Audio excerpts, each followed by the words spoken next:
उपोषणाला 9 दिवस झाले होते. शासनाला काही जाग येत नाही. जाग येत नाही. आम्ही जेव्हा आंदोलन केलं, महिलाही या जलसमाधी घ्यायचं ठरवलं, तेव्हा शासनाचे कधी अधिकारी काय आले तर नाहीत. आले ते MIDCचे आले. काही थोडाच निर्णय देऊन गेले. शुक्रवारी भेटू, नंतर भेटू. आता 9 दिवस झाले. अजून काय 9 दिवस थांबायचे आम्ही?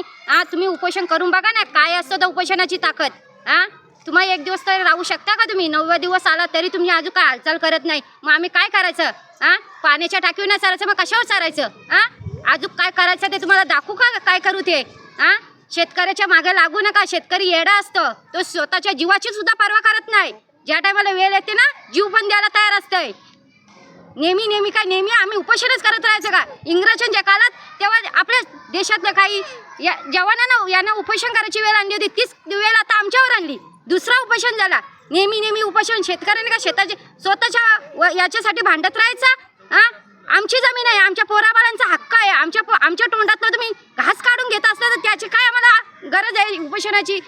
अधिकारी झालं, प्रांत झालं, काय झोपून राहिलेत का? 9 दिवस झाले ना या गोष्टीला. कधी याल? मेल्यावर या बघायला आम्हाला. कोण मेले, कोण नाही मेला. जेव्हा तुमचे मतदान असते तेव्हा तुम्ही कशी लोक येता आमच्या दाराशी भिका मागत? तेव्हा आम्ही येडी लोक ना, नाही शिकलेली. तुमच्याला लय बुडी पडतो आम्ही. आम्ही या करू त्या करू, कायच करत नाही तुम्ही आमच्यासाठी. आम्हाला आमचंच पाऊल उचलायला लागतंय, तेव्हाच आमचं होतंय. तुमच्याकडून काहीच अपेक्षा नाही ना, आम्ही ठेवणार पण नाही. 9 दिवस झालं तर तुम्हाला येताना येत तर जे पाण्याच्या टाकीवर चालायची वेळ आणली तुम्ही आम्हाला लहान मुलं आहेत, पोराबाळा आहेत, त्याचा आम्ही विचार नाही केला. तुम्ही जरा विचार करून बघा ना शासनाच्या लोकांनी. आम्ही आमचाच हक्क मागतो. जे पत्रात लिहिलेलं आहे ना तेच आम्हाला द्या.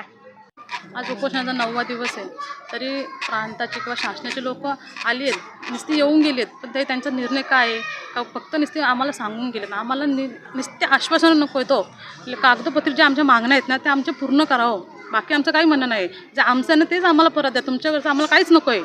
जी जमीन आमची आहे ना तीच द्यावं. बाकी काय नाही आमचं म्हणणं. आज उपोषणामध्ये 9 दिवस झाले. त्यांच्या पोटात काहीच नाही, पाण्याशिवाय काहीच नाही. अन्न तर नाहीच आहे, पाण्याशिवाय आज त्यांची अवस्था बघवत नाही. अजून तरी स्थानिक आमदाराला तरी अजून जाग आली नाही आहे. बाहेरचे आमदार येऊन गेलेत तर स्थानिक आमदाराला अजून जाग आली नाही आहे. तुम्ही मतदानाला इलेक्शन असताना कशी आमच्याकडे मत मागाले आता तशी या ना बघायला. स्थानिक आमदार का झोपलाय का? त्याला अजून जाग आली नाही आहे का? त्यांनी येऊन आमच्या मागण्या माहीत नाही ते पूर्ण कराव्यात. नाहीतर नाही केलं तर मग पुढचं पाऊल का असेल तर आता तुम्ही बघितलंच आहे. आता पाणी टाकी तुरलं पुढचं का असेल तर आम्ही तर बोलणार नाही, करून दाखवू, कृती ते करून दाखवू तुम्हाला. बाकी एवढंच म्हणणं आहे माझं. माझ्या चॅनलला सबस्क्राईब करा आणि बेल आयकॉन दाबा, जेणेकरून तुम्हाला माझे नवीन व्हिडिओ मिळतील.